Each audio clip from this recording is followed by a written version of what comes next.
လူရိုင်းတွေလိုအော်ဟစ်နေတဲ့လူအုပ်ကြီးကြားမှာပြင်းထန်တဲ့တိုက်ပွဲရနံ့တွေနဲ့ပြည့်နေတဲ့တန်လောင်အိမ်ကွင်းကြီးတစ်ခုရှိပါတယ်။ဒီနေရာဟာအမျိုးသမီးတိုက်ခိုက်ရေးသမားတွေတီးတန့်ရှင်ပြိုင်ရတဲ့အဆုံးဖြတ်ရင်ပြင်တစ်ခုပါ။တစ်ကမ္ဘာလုံးကအတော်ဆုံးဆိုတဲ့တိုက်ခိုက်ရေးသမားတွေဟာသူတို့ရဲ့လှပတဲ့ခန္ဓာကိုယ်တွေထဲမှာပြင်းထန်တဲ့အနိုင်ယူလိုစိတ်တွေကိုဖုံးကွယ်ထားကြပါတယ်။ဒီလူအုပ်ကြားထဲမှာလူတိုင်းရဲ့အာယုံကိုဖန်ဆားထားတာကတော့ရွှေရောင်စပင်နဲ့ဂျိန်းဆိုတဲ့မိန်းကလေးပါပဲ။လွန်ခဲ့တဲ့3 လကတော့ဂျိန်းဟာတာမန်ဟိုတယ်စပွဲထိုးမှလေးတစ်ယောက်သာဖြစ်ခဲ့ပါတယ်။သူမရဲ့လှပတဲ့ရုပ်ရည်ကြောင့်လူမိုက်တွေရဲ့နှောက်ယှက်မှုကိုခဏခဏခံခဲ့ရပေမဲ့အဲ့ဒါဟာသူတို့အတွက်တော့အကြီးမားဆုံးအမှားတစ်ခုဖြစ်ခဲ့ပါတယ်။ဂျိန်းဟာသူမကိုလာထိတဲ့အမျိုးသားကိုစက္ကန့်ပိုင်းအတွင်းမှာပဲပြန်လည်ခုခံတိုက်ခိုက်ခဲ့ပါတယ်။မတရားမှုကိုလက်မခံတတ်တဲ့သူမရဲ့စိတ်ကြောင့်ခဏခဏအလုပ်ထုတ်ခံခဲ့ရပါတယ်။တကယ်တော့ဂျိန်းရဲ့နောက်ွယ်မှာအကြောင်းပြချက်တစ်ခုရှိပါတယ်။လွန်ခဲ့တဲ့10 နှစ်ကသူမအဖေဟာဟောင်ကောင်မှာပြိုင်ပွဲတစ်ခုသွားပြိုင်ရင်အစအနမရှိပျောက်ဆုံးသွားခဲ့ပါတယ်။အဖေဖြစ်သူရဲ့ပျောက်ဆုံးမှုနောက်ွယ်ကအမှန်တရားကိုရှာဖို့ဂျိန်းဟာသူမရဲ့အထုပ်ပိုးတွေကိုပြင်ပြီးဟောင်ကောင်ကိုထွက်လာခဲ့ပါတော့တယ်။ဟောင်ကောင်ကိုရောက်ချင်းမှာပဲဂျိန်းဟာလိမ်လည်လှည့်ဖျားမှုကိုခံခဲ့ရပြီး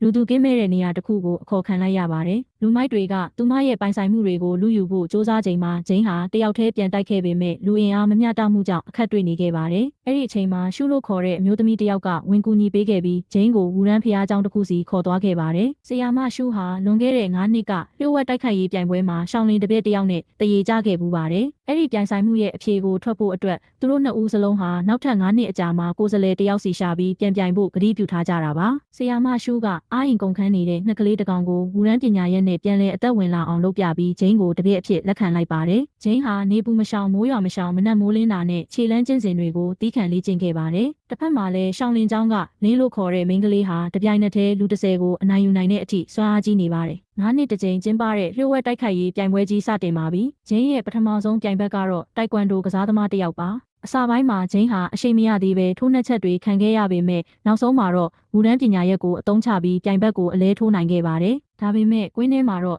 ရက်ဆက်လွန်းတဲ့စေတာဆိုတဲ့မိန်းကလေးရှိနေပါတယ်။စေတာဟာသူမရဲ့ပြိုင်ဘက်ကိုအန္တရာယ်ရှိတဲ့နီလန်းတွေသုံးပြီးအနိုင်ယူတဲ့အထိရုပ်မာခဲ့ပါတယ်။အဲ့ဒီမိန်းကလေးဟာဂျိန်းရဲ့ခင်မင်ရတဲ့တငယ်ချင်းကိုပါအပြက်ရှင်းလိုက်တဲ့အတွက်ဂျိန်းဟာအကြီးအကျယ်စိတ်ထိခိုက်သွားခဲ့ပါတယ်။ဂျိန်းဟာပြိုင်ပွဲစီစဉ်သူစန်းစီကနေတုံလုံးစရာအမှန်တရားတစ်ခုကိုသိလိုက်ရပါတယ်။လွန်ခဲ့တဲ့10 နှစ်ကသူမအဖေဟာဘိုလူပွဲရောက်ခါနီးမှာစန်းရဲ့လက်ချက်နဲ့အသက်ဆုံးရှုံးခဲ့ရတာပါ။အခုလဲစန်းဟာဂျိန်းကိုဇက်သိမ်းဖို့ကြံစီနေပါတယ်။ဒဏ်ရာတွေအပြင်းထန်ရထားတဲ့ဂျိန်းကိုဆီယာမရှူးကဝူဒန်းရဲ့အတွင်းအားတွေနဲ့တညာရဲ့အတွင်းတက်တာအောင်ကုသပေးခဲ့ပါတယ်။ဘိုလူပွဲမှာဂျိန်းနဲ့လင်းတို့ထိတ်တိုက်တွေ့ကြပါတယ်။ဂျိန်းဟာဒဏ်ရာတွေကြောင့်အောက်စီးကနေခံနေရပေမဲ့သူမအဖေရဲ့ဝိညာဉ်ကအားပေးနေတယ်လို့ခံစားလိုက်ရတဲ့အခါမှာတော့နောက်ဆုံးခွန်အားတွေကိုစုစည်းပြီးတံပြန်တိုက်စစ်ဆင်ပါတော့တယ်။ပြင်းထန်တဲ့ကံကြက်တစ်ခုနဲ့အတူလင်းကိုရေထဲလွှင့်ကျအောင်လုပ်နိုင်ခဲ့ပြီးဂျိန်းဟာချန်ပီယံဖြစ်လာခဲ့ပါတယ်။မတရားမှုတွေလုပ်ခဲ့တဲ့ဆန်းဟာလည်းနောက်ဆုံးမှာဥပဒေရဲ့အပြစ်ပေးခြင်းကိုခံလိုက်ရပါတယ်။ဝူရန်နဲ့ရှောင်းလင်းရဲ့ရန်ညိုးတွေလည်းပြေလည်သွားခဲ့ပြီးဂျိန်းဟာသူမအဖေအတွက်တရားမျှတမှုကိုရှာဖွေပေးနိုင်ခဲ့ပါတယ်